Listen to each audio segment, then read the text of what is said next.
નમસ્કાર મિત્રો સ્વાગત છે તમારું અમારી યુટ્યુબ ચેનલમાં। દેશ અને દુનિયાના સૌથી મોટા સમાચારમાં વાત કરીશું જામનગરની। જામનગરમાં ત્રીજા નોરતે અચાનક વરસાદ પડ્યો। જામનગરમાં નવરાત્રિના ત્રીજા દિવસે સાંજે અચાનક વરસાદી માહોલ જામી ગયો। દિવસભરની ગરમી બાદ કાળા વાદળો છવાઈ ગયા। સત્યમ કોલોની અને પંચવટી ગૌશાળા વિસ્તારમાં ધોધમાર વરસાદથી રસ્તાઓ મેદાનમાં ફેરવાઈ ગયા। ઉપરાંત વાહન ચાલકો અને રાહદારીઓને મુશ્કેલી પડી। ગરબા આયોજકોની ચિંતા વધી છે, કારણ કે લાખોના ખર્ચે તૈયાર મેદાનો, સાઉન્ડ અને લાઇટિંગ જોખમમાં મુકાઈ ગયા છે। કાદવ કિચડથી ગરબા રમવું મુશ્કેલ બન્યું છે। મિત્રો, અન્ય મહત્વના સમાચારની વાત કરીએ તો ટ્રમ્પને નોબેલ પુરસ્કાર જોઈતો હોય તો ફ્રાન્સના રાષ્ટ્રપતિ મેક્રોએ ચોંકાવનારું નિવેદન આપ્યું છે। તેમણે જણાવ્યું છે કે જો અમેરિકન રાષ્ટ્રપતિ ડોનાલ્ડ ટ્રમ્પ નોબેલ શાંતિ પુરસ્કાર મેળવવા ઈચ્છે છે તો તેમણે ગાઝામાં ચાલી રહેલા યુદ્ધને રોકાવવું પડશે। મેક્રોએ ઉમેર્યું છે કે ઇઝરાયલ પર દબાણ બનાવી શકનાર એકમાત્ર દેશ અમેરિકા છે, તેથી વાસ્તવિક શાંતિ માટે અમેરિકાની ભૂમિકા નિર્ણાયક બની રહેશે। તેમના આ નિવેદનથી આંતરરાષ્ટ્રીય રાજકારણમાં ચર્ચાનો માહોલ પણ સર્જાયો છે। મિત્રો, અન્ય મહત્વના સમાચારની વાત કરીએ તો વિદેશમાં નોકરીના નામે છેતરપિંડી। સુરતની વીર નર્મદ દક્ષિણ ગુજરાત યુનિવર્સિટીમાં કોન્ટ્રાક્ટ પર કામ કરતી 39 વર્ષીય મહિલા પ્રોફેસરને વડોદરાના જ્યોતિષ ભરતભાઈ અશોકચંદ્ર શાહે છેતર્યા છે। 2009માં મિત્ર દ્વારા ઓળખાયેલા આ જ્યોતિષને 2023માં જન્મકુંડળી મોકલીને યુકેમાં શિક્ષિકાની નોકરીની ઈચ્છા વ્યક્ત કરી। તેણે યુકેમાં ઓળખનો દાવો કરીને 5 વર્ષના વિઝા રેસિડેન્સીની લાલચ આપી। વિઝા પ્રક્રિયાના નામે 9 લાખ રૂપિયા પડાવ્યા હતા અને મહીધર પોલીસમાં તેની ફરિયાદ નોંધવામાં આવી છે। મિત્રો, અન્ય મહત્વના સમાચારની વાત કરીએ તો ફાલ્ગુની પાઠક બોલિવૂડમાં કેમ ન ગયા?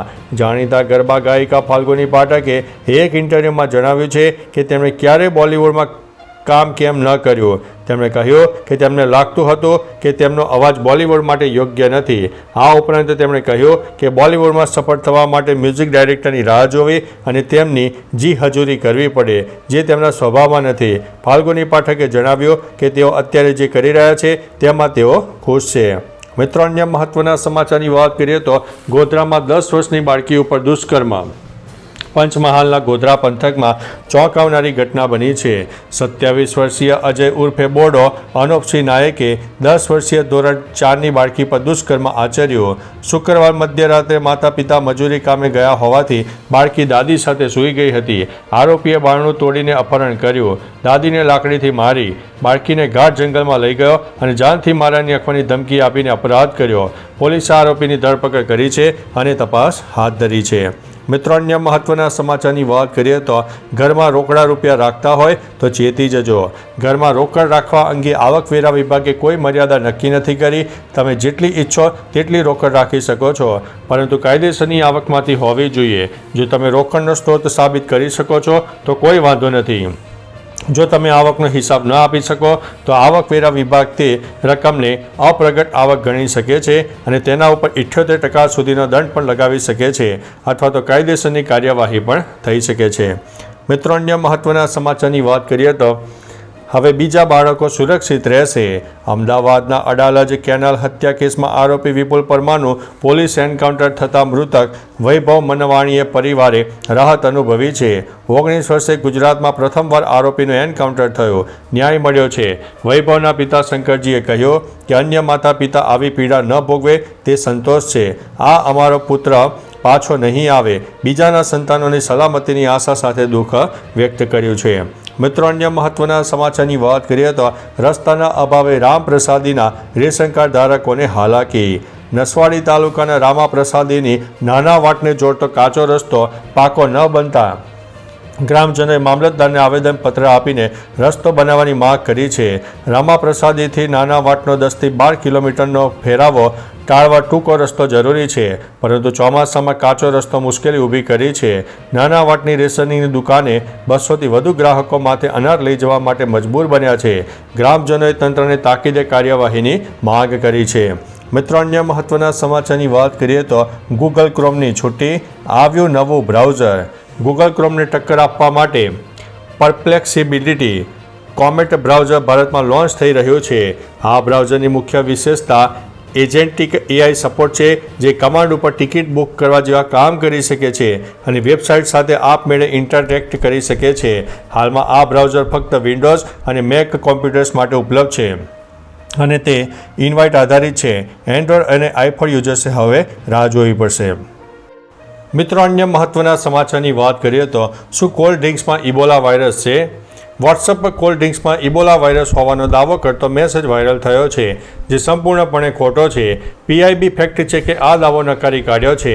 આ મેસેજમાં કહેવામાં આવ્યું છે કે ભારત સરકારે નાગરિકોને માઝા, કોકા-કોલા, થમ્સઅપ, પેપ્સી વગેરે કોલ્ડ ડ્રિંક્સ પીવાથી દૂર રહેવાની સલાહ આપી છે, કારણ કે કંપનીના એક કર્મચારીએ તેમાં કંઈક ભેળવ્યું છે. જો કે આ માહિતી તદ્દન ખોટી અને ભ્રામક છે.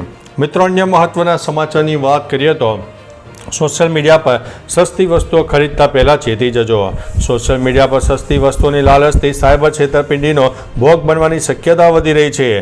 તાજેતરમાં લોન્ચ થયેલા મોંઘા મોબાઈલને સસ્તા ભાવે વેચતી ફેક વેબસાઇટથી લોકો ઠગાયા છે.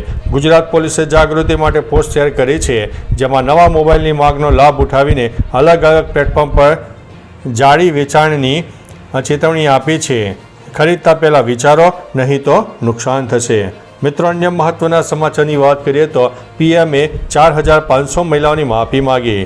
ડેનમાર્કના સ્વાયત્ત ક્ષેત્ર ગ્રીનલેન્ડમાં 1960થી 1992 સુધી આશરે 4,500 ઇન્યુટ મહિલાઓને જબરજસ્તી કોપરટી લગાવવામાં આવી હતી. એ તમામ મહિલાઓ માતા બનવાની ઉંમરમાં હતી. આ હેતુ જન્મદર ઘટાડવાનો હતો. હવે ડેનમાર્કના પ્રધાનમંત્રી મેટે ફેડરિક્સન ગ્રીનલેન્ડ જઈને આ તમામ મહિલાઓ પાસેથી માફી માગી છે. આ પગલું માનવ અધિકારોના ઉલ્લંઘનને માન્યતા આપવા અને સમાજને સમાધાન આપવાનું મહત્વ ધરાવે છે. મિત્રો, અન્ય મહત્વના સમાચારની વાત કરીએ તો કેનેડાના વર્ક પરમિટ બહાને ઠગાઈ કરવામાં આવી છે. વડોદરાના નિઝામપુરામાં રહેતા IDFC ફર્સ્ટ બેંક કર્મચારી પરેશ જગદીશભાઈ મિસ્ત્રીને કેનેડા વર્ક પરમિટ વિઝા આપવાના બાને એજન્ટ પૂજા આહુજાએ 6.83 લાખ રૂપિયા પડાવ્યા હતા.